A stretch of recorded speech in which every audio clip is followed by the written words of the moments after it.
सभी धर्म प्रेमी सज्जनों को सादर नमस्ते। साथियों, बहुत बहुत स्वागत है आपका मेरे इस यूट्यूब चैनल पर स्वाध्याय सत्संग रूपी आध्यात्मिक चर्चा में। संतों की वाणी पर बात कर रहे हैं और संतों की वाणी की श्रृंखला को आगे बढ़ाते हुए आज वाणी लेते हैं वाणी जगजीवन साहिब जी। क्या कहते हैं जगजीवन साहिब? कहते कि बूझ का आरती करऊं, जैसे रखे हैं वैसे रहा हूं। कहते कि बूझ का आरती करूं, किससे पूछ के आरती करूं, किस प्रकार से आरती करूं।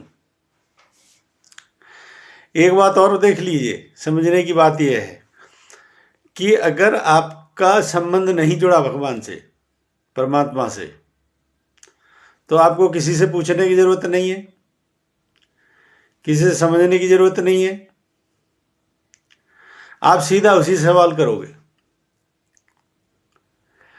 और जिनको उससे लगन नहीं लगी वो किसी से भी पूछ के कुछ भी करने को तैयार हो जाते हैं। ये भी बात है। अब आप पहचान लो, आप फॉलोअर हो या आप उसके प्रति आसक्त हो। फॉलोअर किसी को भी फॉलो करके कुछ भी करने लग जाएगा, लेकिन जिस पे भक्ति का रस चढ़ गया वो तो बात भी परमात्मा से ही करेगा, क्योंकि वहीं से फिर इंट्यूशनल जो है ना, जो नॉलेज है वो भी वहीं से मिलती है, गाइडेंस वहीं से मिलती है, एक तरीके से विचार विमर्श भी वहीं होता है।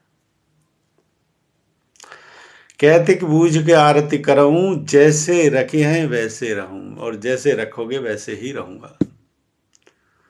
किससे पूछ के आरती करूं, कैसे आरती करूं, ये मुझे नहीं पता। जैसे रखना चाहते हो वैसे रहूंगा। इसी में तो जो है ना, कहते हैं ना, अगर ईश्वर सर्वसमर्थ है तो जैसे रख रहा है वैसे रहो, कोई परेशानी बची फिर? जहां पे आदमी अपनी मैं को ले आता है कि मैं ऐसे रहना चाहता हूं, वैसे रहना चाहता हूं, वहीं पर उपद्रव शुरू हो जाते हैं। जहां सब जगह ईश्वर की लीला समझ में आ रही है वहां पर कोई उपद्रव नहीं।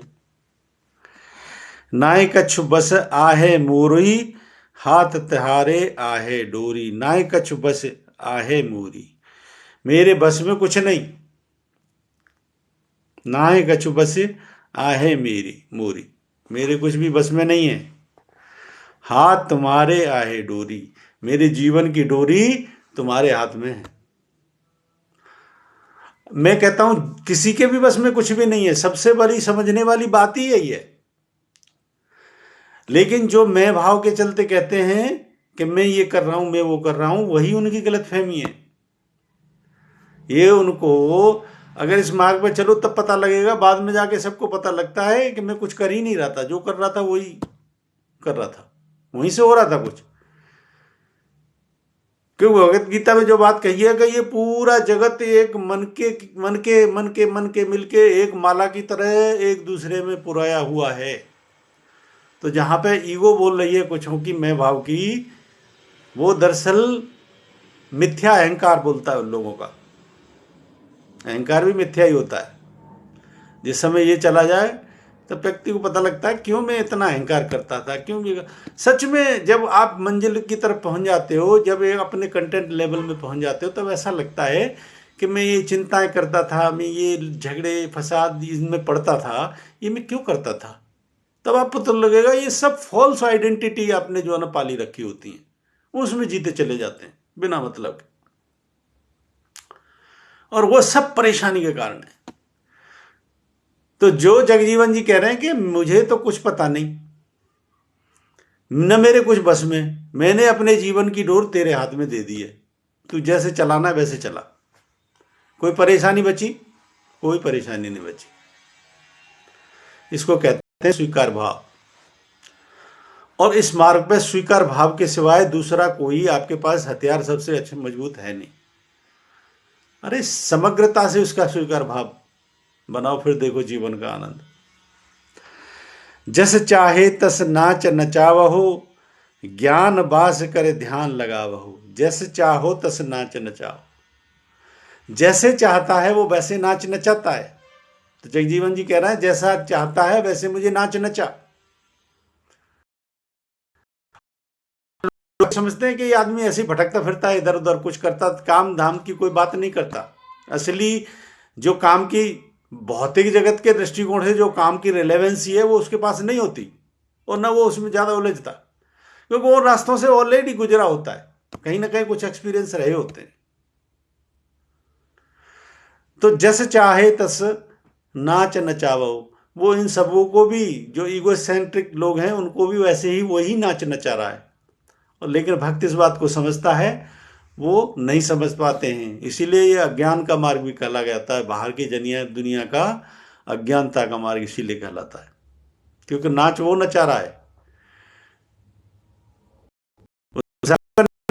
लेकिन ये ईगोसेंट्रिक है कि मैं बाद आ जाता है इनमें। बस यही परेशानी है, और कुछ परेशानी नहीं। जस चाहे तस नाच नचावो, ज्ञान बास कर ध्यान लगावो, ज्ञान बास कर ध्यान लगावो। लेकिन इतनी और कृपा कर कि इतना ज्ञान अवश्य दे कि तेरे ध्यान में लग जाऊं। ये आती है संत के अंदर जिज्ञासा।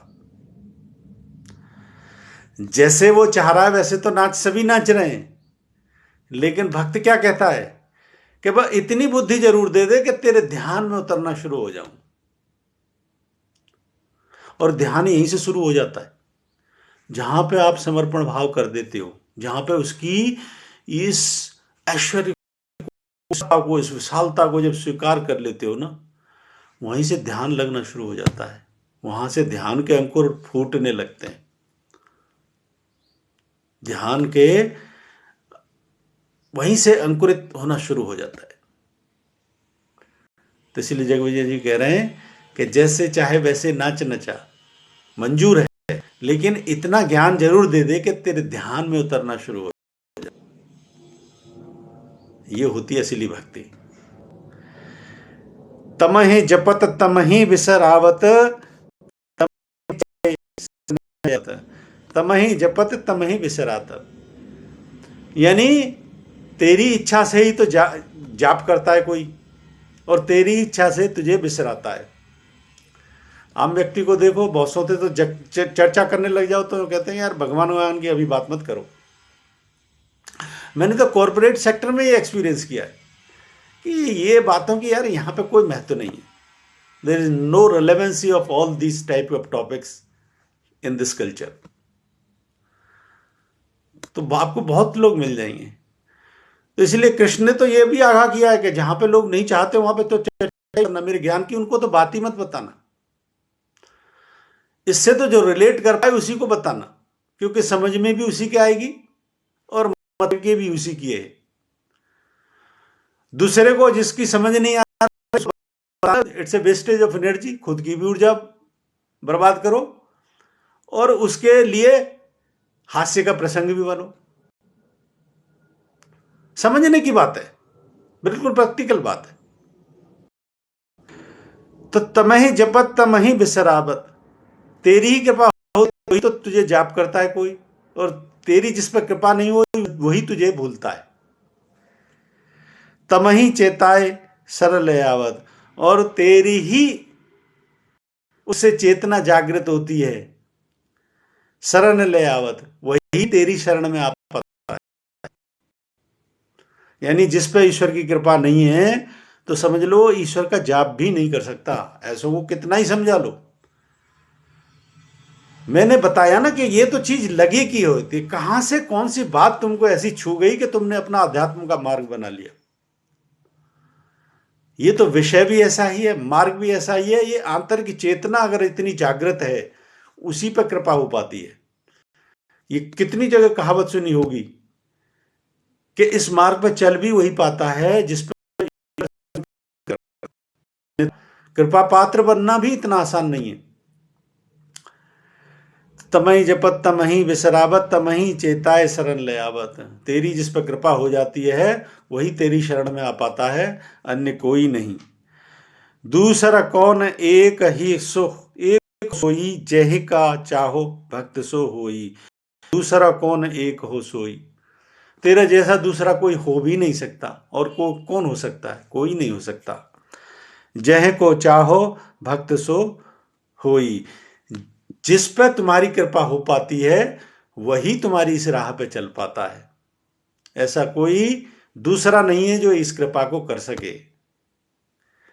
जिस पर कृपा हो जाए वही इस राह पे चल पाता है। जह को चाहो भक्त सो होई। जिसको तुम चाहते हो वही तुम्हारी भक्ति कर पाता है, अन्य कोई नहीं कर सकता, हर एक कोई नहीं कर सकता।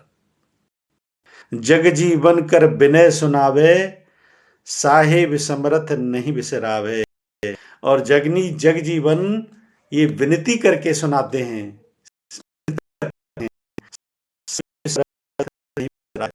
वो साहिब, वो परमात्मा सब समर्थ है, उसको मत बिसराओ। विनती ये सभी से करते हैं भक्त, मैं स्वयं कर रहा हूं कि जिसकी समझ में आ जाए, जब जागे तभी सवेरा। तो जगजीवन भी यही विनती कर रहे हैं, विनती सबके लिए है।